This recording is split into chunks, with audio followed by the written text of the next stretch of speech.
हमरे बड़ा बढ़िया गीत के संकेत करत है। कोनो दुल्हन अपने सैया के अदा पे फिदा बा, कहे जी तार हर स्टाइल हर अदा तार इस्माइल जान ले एकदम दिल के घायल के देता। दुल्हनिया कहे का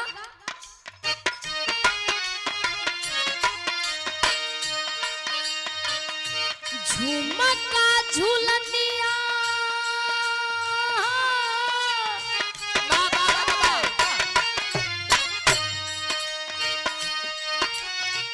झुमका झूलनिया हंसुली नथुनिया चाहे काजरा के धार।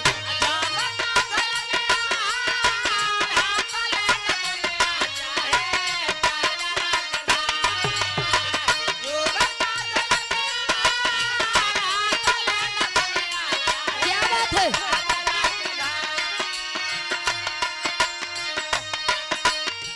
झुमका झूलनिया हंसुली नथुनिया चाहे काजरा के धार।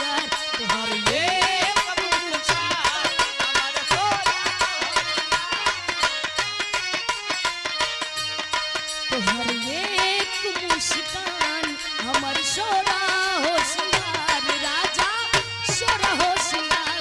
तुम्हारे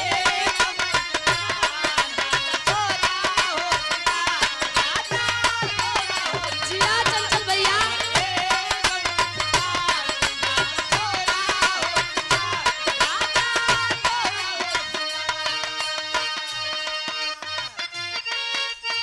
क्या बात है?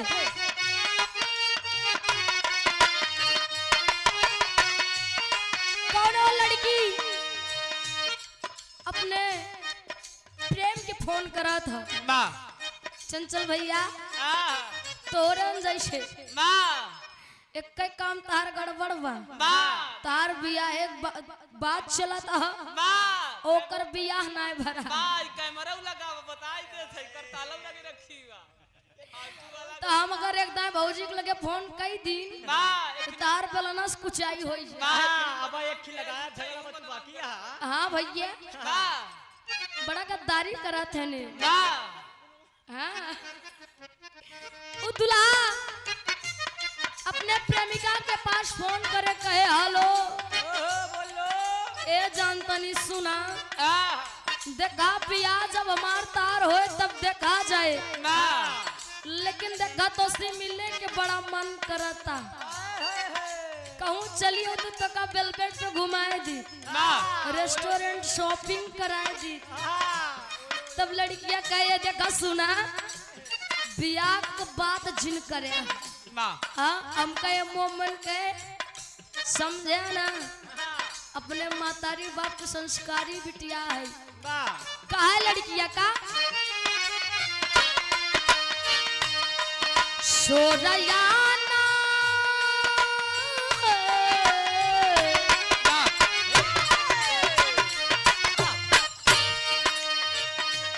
सोरयाना मलिकाना तब पई बात चेहरा हसीन के हो।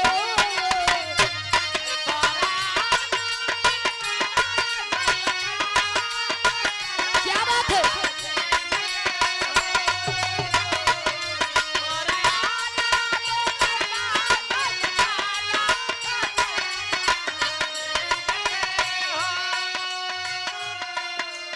आप विजेंद्र म्यूजिक चैनल भैया जी के कर कमोदरा सुंदर पंखुड़ियों से गुथा हुआ हार 101 रुपए का महान आशीर्वाद भैया के बहुत बहुत प्रणाम है। नए लोग के देन हो जो आज तक हर कलाकार हर जिला में जाए के गवत है चाहे यहाँ चाहे पूर्वांचल।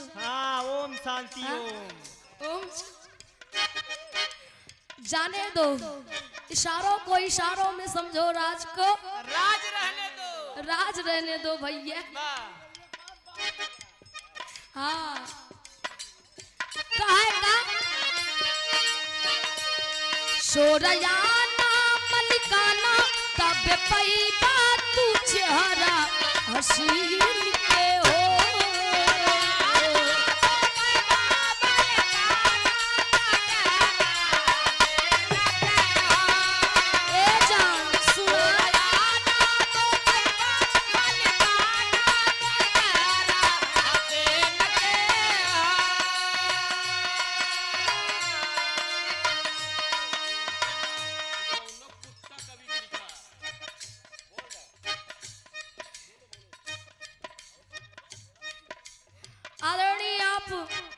हमारे धर्म के चाचा जी वाह आदरणीय परम पूज्य परम श्रद्धेय परम सम्मानित आप डॉक्टर दिलीप यादव वाह नीचे से मुलायम भैया कहन ओम शांति वाह दिलीप चाचा कातन कहनो न करना है हाँ। कोनो कुत्ता कभी के लिखिया वाह भैया वाह क्या बात है आजकल वाह। भाग में चमचा बेलचा टहराता है